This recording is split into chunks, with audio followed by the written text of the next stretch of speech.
অশুভ এবং গোপন জিনিস হওয়ার রয়েছে। ৫৫ বছর বাংলাদেশ স্বাধীনতা হওয়ায় ৫৪ বছর চলছে। যেই পদ্ধতিতে জাতীয় নির্বাচন হয়েছে আমাদের সকলের কাছে দিনের মতো পরিষ্কার।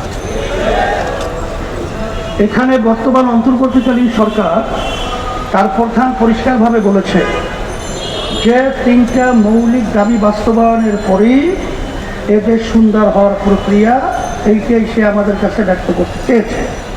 এর ভিতরে একটা হলো সংস্কার এবং খুনি ভূমি টাকা পাচারকারীদের দৃশ্যমান বিচার, আর এরপরে হলো জাতীয় নির্বাচন।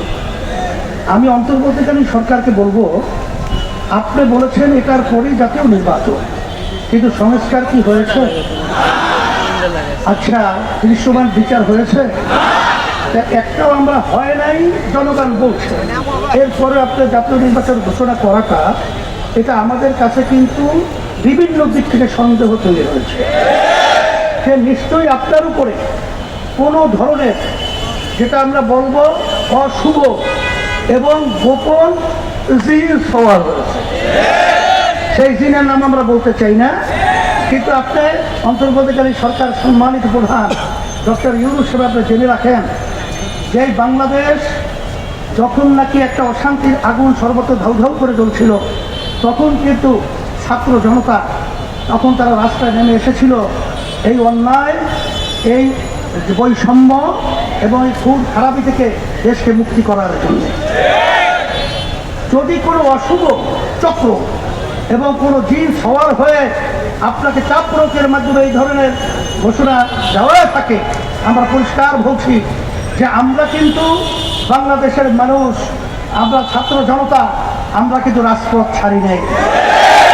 আমরা কিন্তু রাজপথে আছি যতক্ষণ পর্যন্ত আমাদের এই যে সুন্দর না হবে, আমাদের কাঙ্ক্ষিত সংস্কার বাস্তবায়ন না হবে, যতক্ষণ পর্যন্ত বিচার খুনিদের দৃশ্যমান না হবে, ততক্ষণ পর্যন্ত পূর্বের নিয়মে এই নির্বাচন বাংলার জমিনের ভিতরে হতে পারে না, হতে দেওয়া হবে না।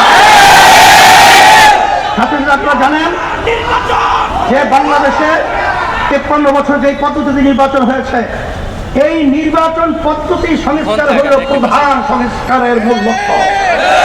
এই সংস্কারটাই হল ৯১ দেশের মতো, যেখানে পিআর পদ্ধতি নির্বাচনের মাধ্যমে সেই দেশ রাজনৈতিক অশান্তি, অরাজকতা, খুন খারাপি অনেকাংশে সুন্দর পরিবেশ তৈরি হয়েছে।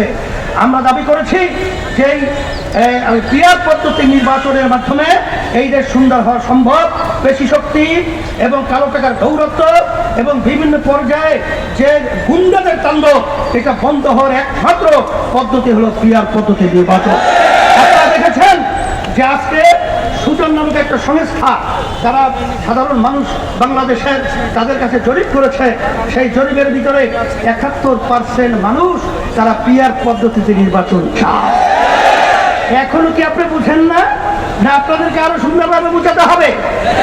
আমরা পরিষ্কার বলছি, এখন কিন্তু সর্বশ্রেণীর মানুষ, সাংবাদিক এবং সর্বমহলে সকলের দাবি হলো পিআর পদ্ধতি নির্বাচন বাংলাদেশে অনুষ্ঠিত হতে হবে এবং সংস্কার দৃশ্যমান হতে হবে এবং জুলাই সনদ আইনি তার স্বীকৃতি দিতে হবে।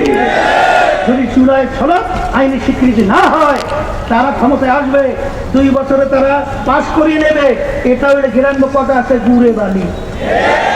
এটা কখনোই সম্ভব না, হতেও পারে না।